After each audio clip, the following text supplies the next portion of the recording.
Financial fair play, or FFP, has been a term bandied about in football for years, but to most fans, it has never held any actual weight or threat. Premier League clubs have consistently splurged big money season after season, even breaking spending records several times in recent years, but none more consistently than Manchester City. After years of religious spending, the buck appears to have finally stopped with the Sky Blues, with the Premier League charging City over 100 accounts of FFP breaches between 2009 to 2018, allegations that could bring cataclysmic consequences for the club. So, with that said, let's take a look at precisely what City have done, what sanctions could the Premier League enforce, and what effects this could have on City. But first, let's start with a bit of background.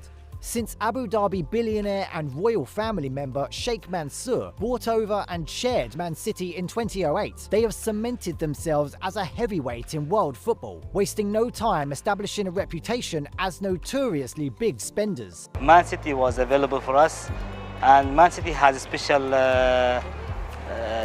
special thing to the Manchester people, the fans, the people in Manchester, people in the UK.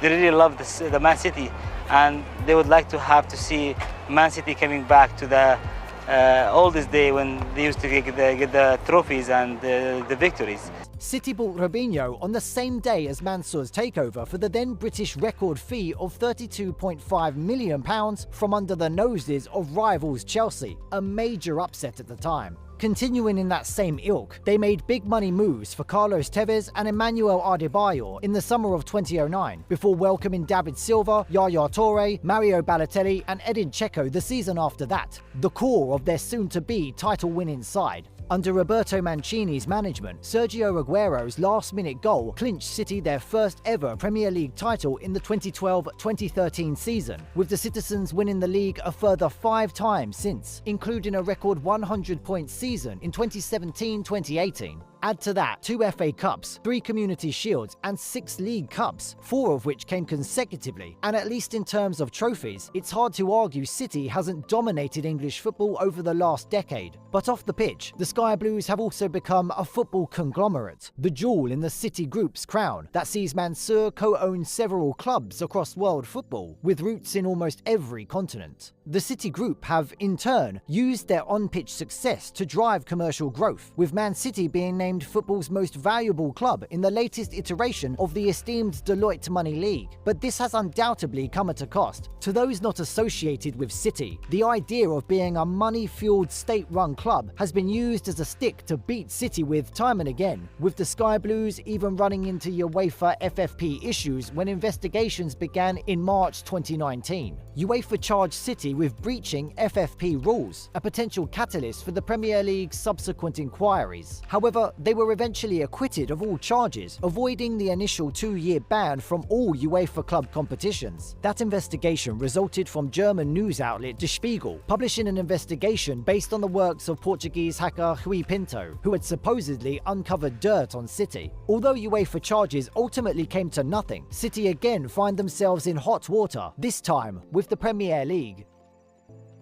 What are the allegations?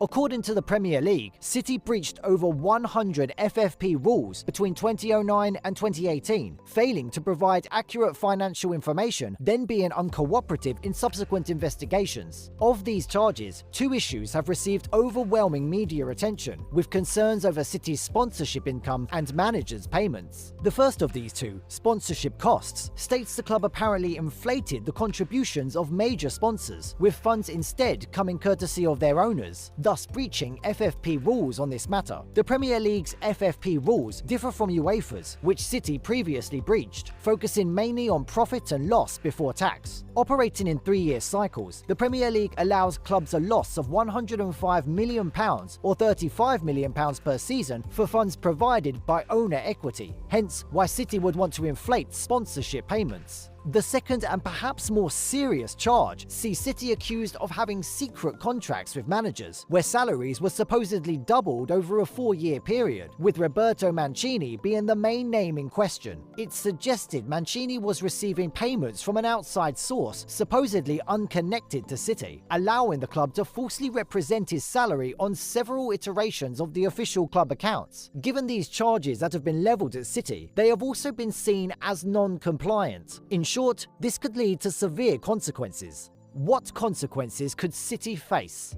The list of punishments certainly makes for unpleasant reading for City fans, with potential sanctions ranging in both length and severity. The official punishments that could be imposed on the club are suspension from league matches, points deduction, recommendation of matches being replayed, expulsion from the league, order compensation, transfer embargo, conditional punishment, order the club to pay costs, any fitting punishment from the Premier League.